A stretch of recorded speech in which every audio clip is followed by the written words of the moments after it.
Even if I brought a body to science, scientists, a lot of them will probably say, oh, well, that was the last one.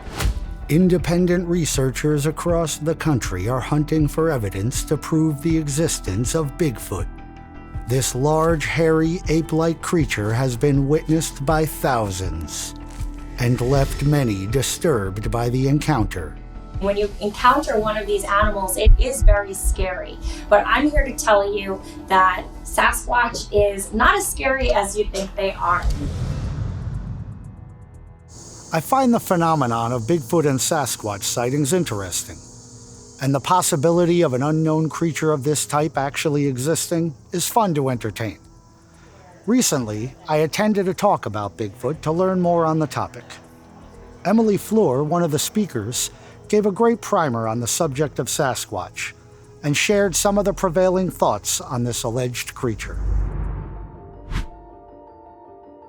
So a lot of people think Sasquatch is just one individual, but they're actually a species, and that's why we see them all across the US. It's a really cool concept to think that Sasquatch is like the Easter Bunny and just kind of bounces from state to state. But people have reported Sasquatch that are different height, different colors, juveniles, adults, and so that's how we know that they are a breeding species.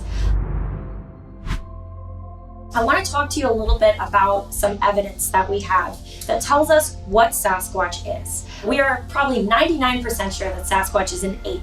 And the reason we know is, number one, footprints. I'm sure that everybody has seen the Patterson-Gimlin film. I don't even think I have to have a bigger picture of it because you all probably recognize it. When I first saw this film, I thought it's got to be a costume, right? But after talking to a lot of scientists and researchers, I've realized that there's so much more to the film than just the footage. Roger Patterson and Bob Gimlin were in Bluff Creek, California in 1967.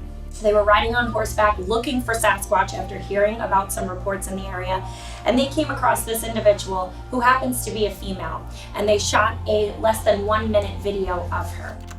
The Patterson-Gimlin footage is by far the most famous footage of an alleged Bigfoot, and has been debated by skeptics and proponents countless times.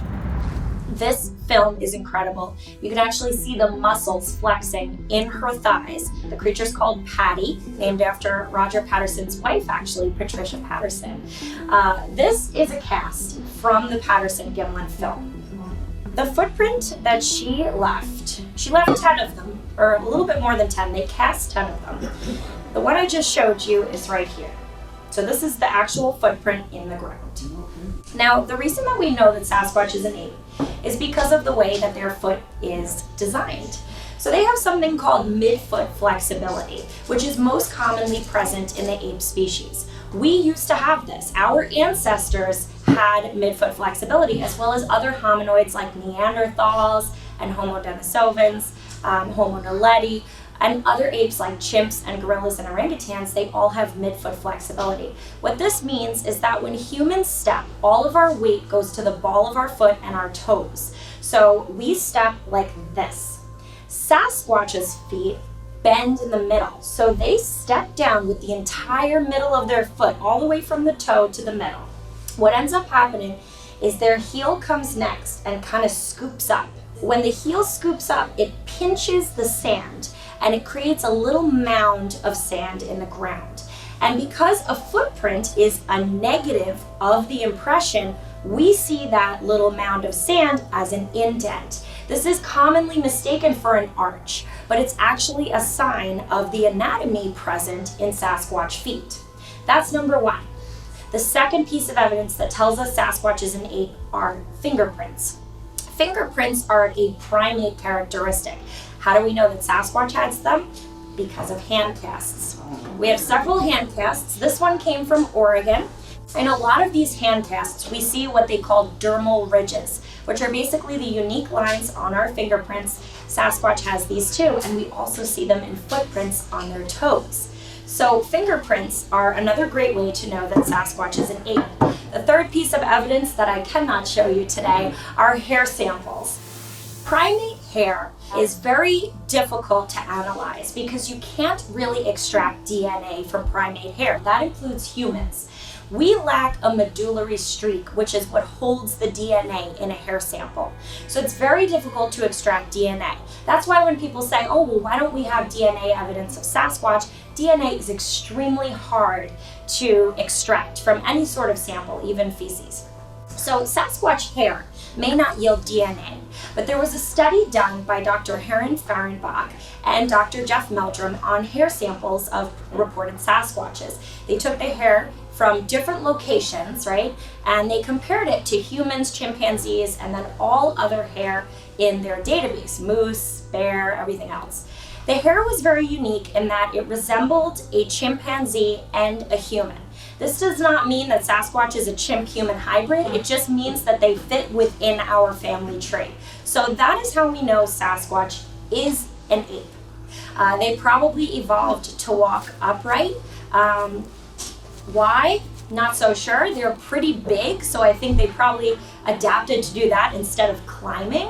But that midfoot flexibility is an adaptation for climbing that most apes have. We just lost it because we walk on concrete and we don't really have the need to walk across uneven ground. They have to grip all different sorts of surfaces, so that's why they kept this adaptation. I want to talk to you a little bit about preservation, because a lot of people attempt to research Sasquatch, but they do it the wrong way. And it's very important that we are respectful of their habitat, because if we want to study them, we need to make sure they're around. It's very unlikely that we're going to discover this species within the next 10 or 20 years. It could be longer than that, because evidence suggests that they're constantly moving around. Even if they're sticking around the same area, they're not setting up a tent and staying there for 2 weeks straight. So it's going to be difficult to find them, and it's important to preserve their habitat and also research them in a way that doesn't disturb their species. So the first thing I want to talk to you about is gifting Sasquatch. A lot of TV shows and other researchers will tell you to put out apples or bacon or peanut butter for Sasquatch to come and get. I myself thought this was a great idea when I first started researching, until I started following Jane Goodall's work.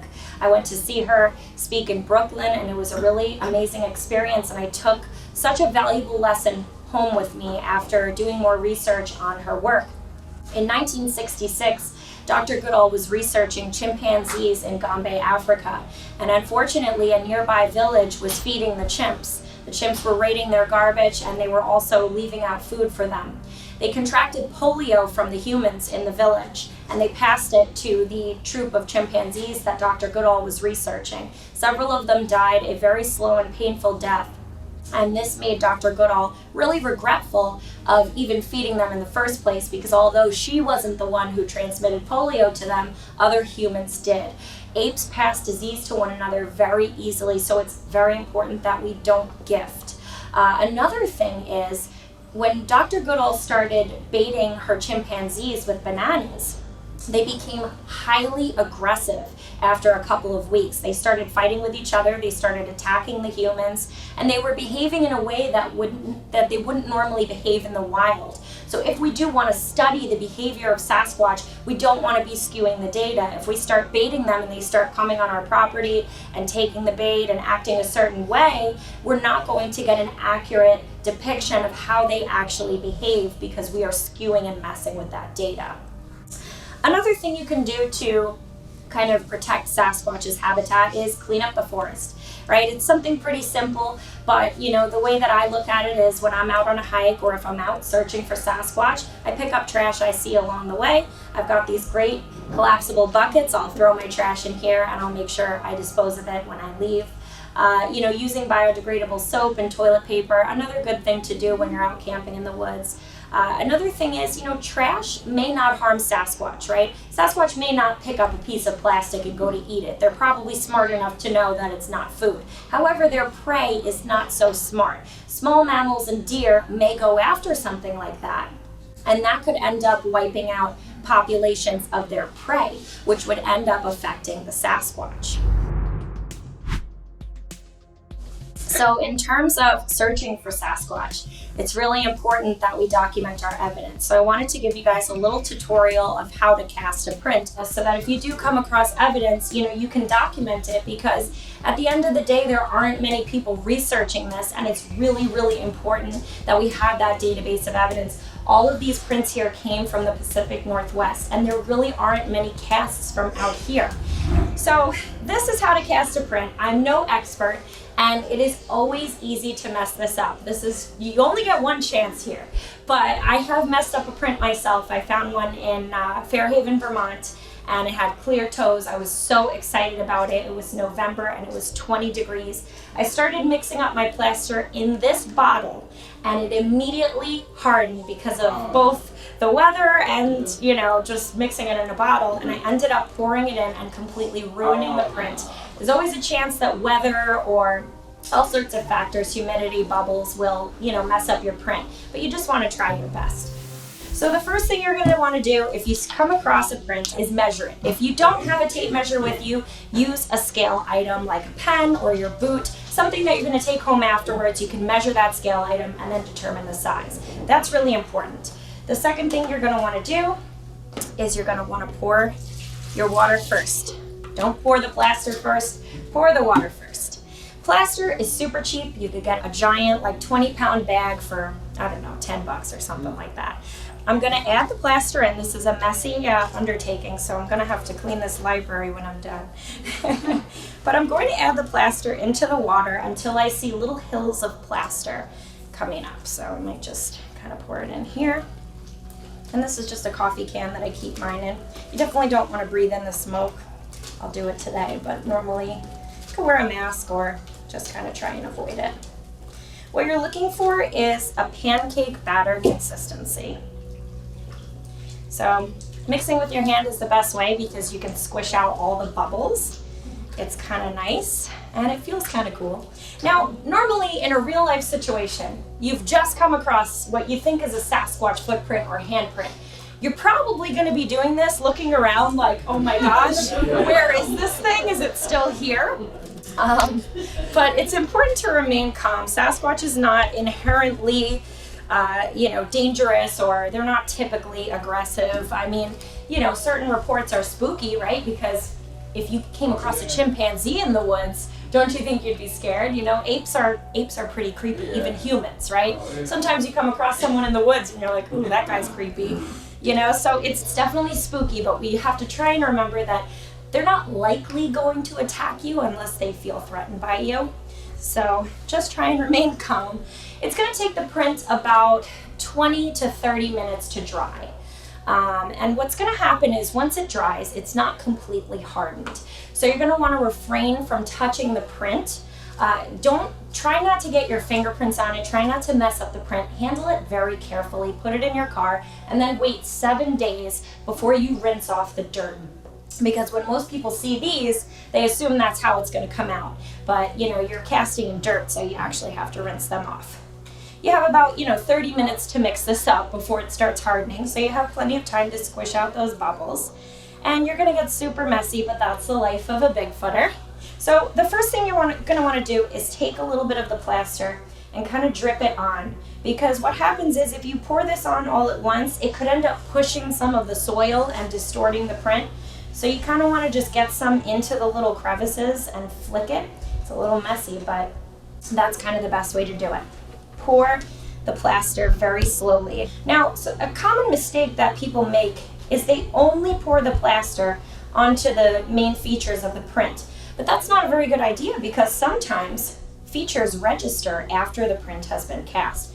So I like to pour it all around just to make sure that you get every single detail. Okay. The next thing you want to do, take the back of your hand, gently smooth it out so that you pop any bubbles and you kind of distribute that evenly. The next step would be to wait for this to be almost dry. You want it to be a little tacky and you want to take a little tiny stick. You want to mark the date and the location of the print. You can even put your name on it, right? Because now you're famous, you have a Sasquatch print. And that's going to ensure that no matter whose hands this print gets into, it has the date, people know where and when it was from. Okay, so of course, I'm not going to make you wait here until this dries. I did a practice run last night. Your print is going to come out like this. So it's going to be dirty, and you're going to need to take it outside 7 days later and rinse it off with a hose. And that is how you cast a Sasquatch foot or handprint. To learn more about Emily and her research into Bigfoot, check out her website or follow her on social media. I attended this talk on Bigfoot because I'm working on a full-length documentary about Bigfoot sightings in northern New York. I don't think I'm going to use any of that footage in the documentary, but I still wanted to share some of the information that Emily talked about. I thought it'd be pretty cool. I'll be sharing more footage from this documentary and videos on other topics soon.